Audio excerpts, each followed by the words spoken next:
home number. Whenever they call my home number, it means there's something specific that they want me at. I almost kind of felt like God was kind of pushing me, but I had no idea what it was going to yield.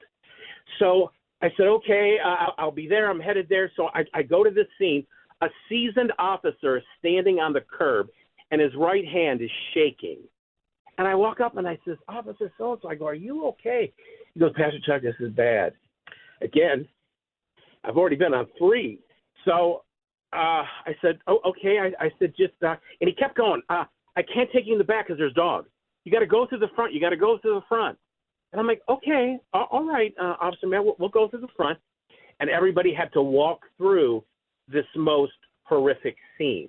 So I go in and I say to her, because a friend had come, I go, let's get you cleaned up. And they took the baby and they got her cleaned up. She came back down. And then this came out of my mouth. I had never thought about this. It was never in my mind. And it's now on the back of every one of these booklets. It's going into some of the most tragic moments. And God absolutely knew that. He orchestrated that moment. That guy was not supposed to kill himself. Absolutely not. But God has the power to cause all things to work together for good, even when something that happened was not supposed to happen. But he orchestrated me being there, and this is what came out of my mouth. I looked at her. I said, ma'am, look me in the eyes, ma'am. I said, your destiny will never be determined by those who leave you, but rather by those who stay. There's a God who says he will never leave you. He will never forsake you. There's people in your future. They're going to need you. You're going to need them.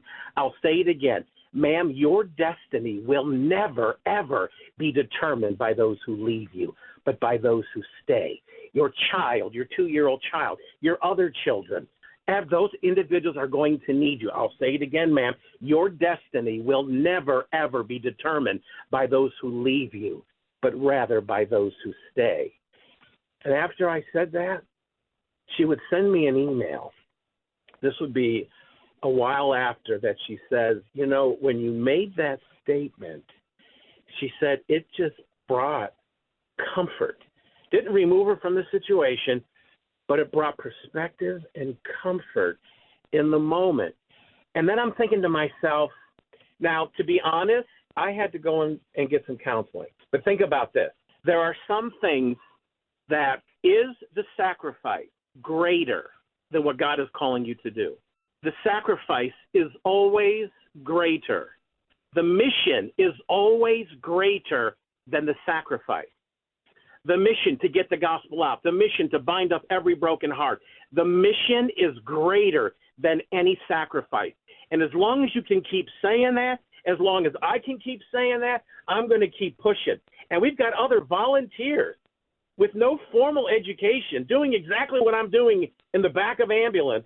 Chaplain Mary Duchess, oh my goodness, a lady, she's putting in, I can't tell you the amount of volunteer hours. She was just at a suicide the other day. And see, all of our training is based upon all the logs, the last 15, 18 years of situations we've been in. So we can train people so that when let's say if you get called to do this, there's no really training anywhere, I don't think, other than what we have in relation to our logs, and then it's simulation training. This is what you do. This is what you say. But let me tell you something. Without the Holy Spirit, I would be done. I would be absolutely, totally done. Is the mission greater than the sacrifice? Absolutely. If you've just joined us, I'm talking to Pastor Chuck Kish, who is the lead pastor at the Bethel Assembly of God Church in Carlisle, Pennsylvania. Thank you so much for your time. Is there anything else you'd like to share? Or, again, tell us how people can get in touch with you. My email address, Pastor Chuck at Bethel Carlisle, CARLISLE.com. And then I can send you any information. We're getting ready to train another group of chaplains, EMS chaplains. And if that's in your heart, and again, these are all just volunteer people, but we have enough information, and then add in the Holy Spirit, and you'll have everything you need to make a huge impact in your community.